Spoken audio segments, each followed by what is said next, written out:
عالم اسلام کی مشہور و معروف شخصیت قائد اہل سنت علامہ ارشد القادری علیہ الرحمہ نے شمالی ہند کے شہر جمشید پور کے مردم خیز مسلم علاقہ دھتکیڈی کے کھلے آسمان کے نیچے 1952 عیسوی میں مدرسہ فیض العلوم کی بنیاد رکھی۔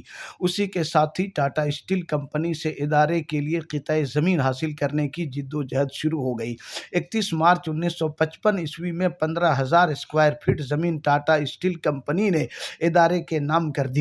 قائد اہل سنت علیہ الرحمہ کی شبانہ روز جد و جہد کے نتیجے میں تعمیری مرحلہ شروع ہوا اور 1960 عیسوی میں اقامتی سہولتوں سے مزین پرشکوہ عمارت میں ادارہ منتقل ہو گیا۔ مدرسہ فیض العلوم اپنی تاریخ قیام سے لے کر اب تک ہر آنے والے دن ترقی کے ایک نئے زینے پر قدم رکھ رہا ہے۔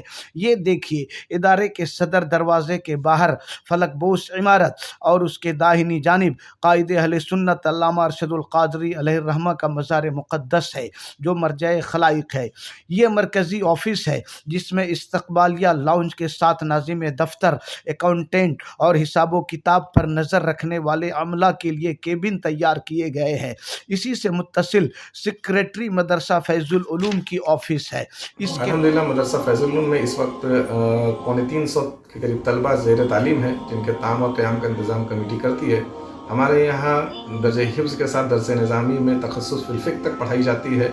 اس کے ساتھ لینگویجز میں ہندی، انگلش، عربک، پرشین کی پڑھائی ہوتی ہے اور ساتھ میں عصری علوم میں سائنس، میتھس، جغرافی، کمپیوٹر، یہ تمام جو سبجیکٹس ہیں یہ لازم سبجیکٹ کے طور پر پڑھائی جاتی ہے جو مدرسے کی دنیا میں ایک انفرادی حیثیت رکھتی ہے۔ بعد فیض العلوم حج خدمات سینٹر اور مفاد عامہ سے متعلق امور انجام دینے کے لیے دفتر ہے۔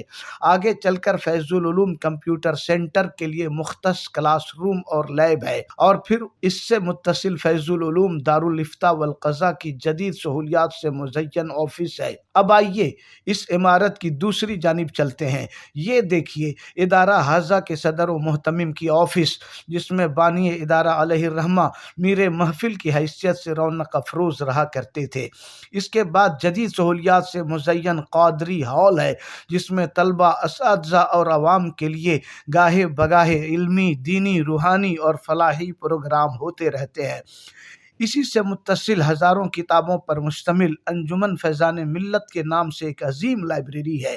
قادری ہال کے سامنے جو عمارت ہے اس میں شعبہ حفظ کے لیے 3 کلاسیں لگتی ہیں۔ ساتھ ہی قادری اکیڈمی ہے جس میں ملت کے نونہالوں میں اسلامی روح پھونکنے کا بہتر انتظام ہے۔ اور پھر اخیر میں قادری گیسٹ ہاؤس ہے جس میں ادارہ حاضہ کے مہمان ٹھہرتے ہیں۔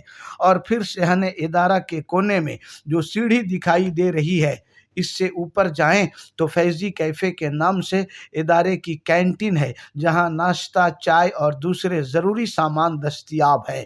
اب آئیے ادارے کی دوسری منزل کی جانب بڑھتے ہیں۔ سب سے پہلے تو صدر المدرسین کی آفس ہے۔ اب یہاں سے لے کر اخیر تک دونوں جانب کشادہ درس گاہیں ہیں جہاں ادارے کے ماہر اساتذہ علم کے موتی لٹاتے رہتے ہیں۔ اب یہ دوسری جانب ایک ہال دیکھ رہے ہیں۔ یہاں مرکزی حکومت کے تعاون سے فیض العلوم مرکز کتابت کا شعبہ قائم ہے۔ یہاں 2 ماہر کاتبوں کی نگرانی میں طلبہ فن کتابت میں مہارت حاصل کر رہے ہیں۔ اب ہم ادارے کی تیسری منزل کی طرف بڑھتے ہیں۔ یہاں دونوں جانب رہائشی کمرے ہیں جن میں شائستگی سے بیڈ لگے ہوئے ہیں جہاں طلبہ علیحدہ آرام کرتے ہیں۔ اب آئیے ہم فیض العلوم مکہ مسجد کی طرف چلتے ہیں جس کے عظیم الشان مینار اور 3 منزلہ پرشکوہ عمارت کی جاذبیت ہر رہ گزر کو دعوت نظارہ دے رہی ہے۔ عزیزان ملت اسلامیہ، السلام علیکم ورحمۃ اللہ تعالی وبرکاتہ۔ ابھی آپ نے قائد اہل سنت حضرت علامہ ارشد القادری علیہ رحمت رضوان کے قائم کردہ شمالی ہند کی عظیم ترین درسگاہ جامعہ فیض العلوم کے حوالے سے تعارف ملاحظہ کیا ہے۔ مجھے یقین ہے کہ اس ادارے کو آگے بڑھانے کے لیے، اسے استحکام دینے کے لیے اور ترقیوں سے ہمکنار کرنے کے لیے آپ ہمارے ساتھ بڑھ چڑھ کر تعاون فرمائیں گے۔